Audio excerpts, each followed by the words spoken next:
Good morning! Magandang umaga! Gusto na mga lolo, lola, nanay, tatay, kapatid at kaibigan.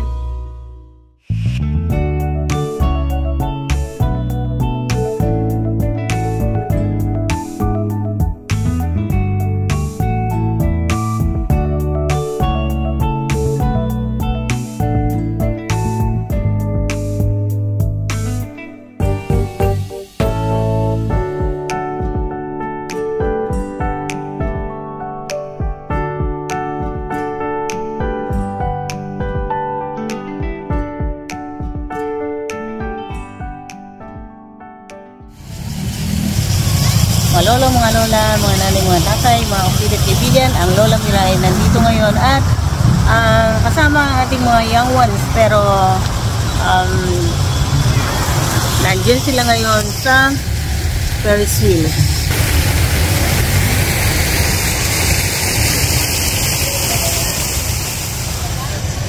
Maupo muna tayo habang nihintay natin ang pagbaba ng mga young ones sa Ferris wheel. So, antabay lang ang Lola Miray.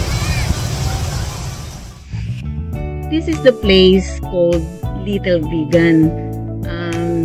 Maganda siya, especially sa gabi, but most especially during Christmas season.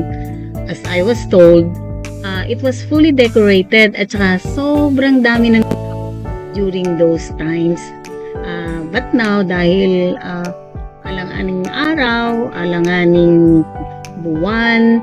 So, kaunti lang ang tao. Actually, gabi na rin naman kasi. Kaya, as you can see, almost iilan lang yung mga nakita natin na tao. But, napakaganda talaga ng lugar. For sure, Lola Miray will come back here again pag-uwi natin sa Christmas season.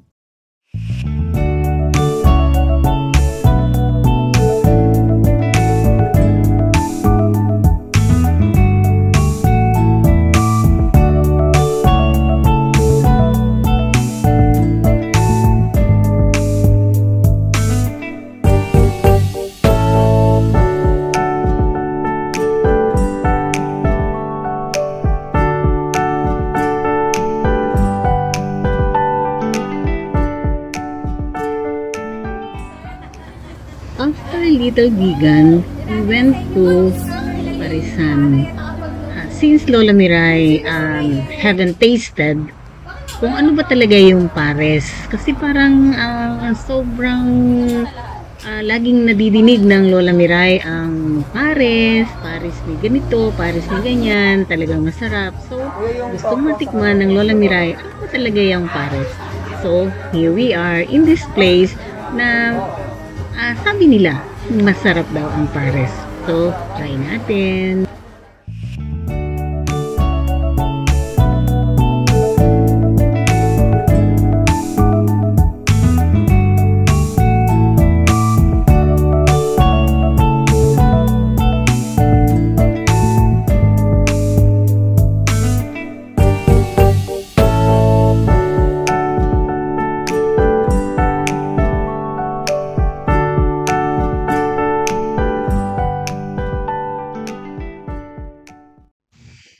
This is beef pares, a braised beef stew with sweet soy sauce, served with garlic,